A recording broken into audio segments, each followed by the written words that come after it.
আসন্ন ত্রয়োদশ জাতীয় সংসদ নির্বাচনকে স্বচ্ছ, নিরাপদ এবং শান্তিপূর্ণ রাখতে একটি নতুন পদক্ষেপ নিয়েছেন বাংলাদেশের অন্তর্বর্তীকালীন সরকারের প্রধান উপদেষ্টা professor Mohammad Yunus.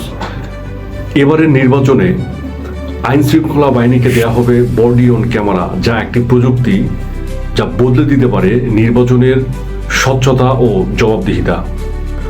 Body on camera হলো ছোট একটি ডিজিটাল ক্যামেরা যা রিয়েল টাইম ভিডিও ও অডিও রেকর্ড করতে পারে, এমনকি লাইভ ট্রান্সমিশনও তার কন্ট্রোল রুমে পাঠাতে পারে।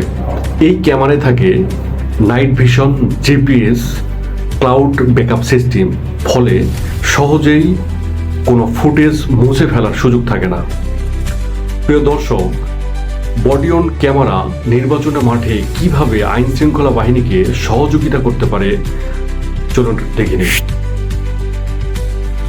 প্রতিটি পদক্ষেপ রেকর্ড হওয়ার কারণে ভোট কেন্দ্রে অনিয়ম বা ভয়ভীতি প্রদর্শন সহজে রেকর্ড করা যাবে এবং দ্রুত ব্যবস্থা নেওয়া যায়।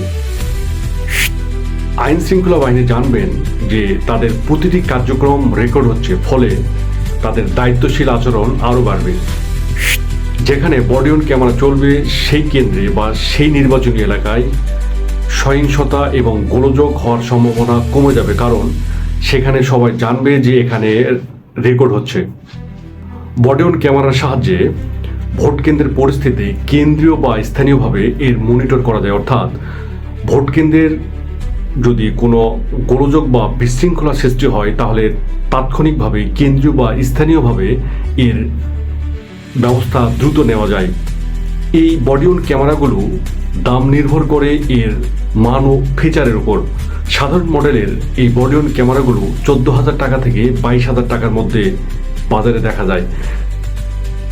উন্নত মডেলেরগুলো 35,000 টাকা থেকে 70,000 টাকার মধ্যে পড়ে এবং প্রিমিয়াম যেটা পুলিশ গ্রেডের যে বডি অন ক্যামেরা সেটি 90,000 টাকা থেকে 1,10,000 টাকার মধ্যে বাজারে পাওয়া যায় সচরাচর।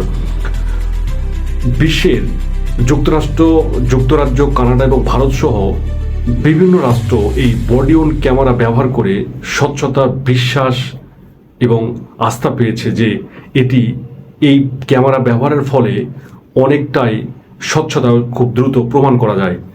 ডক্টর মোহাম্মদ ইউনূসের নির্দেশে আগামী ডিসেম্বরের মধ্যে এই বডি অন ক্যামেরাগুলো আমাদের আইন শৃঙ্খলা বাহিনীর দ্বারা মাঠে নামবে।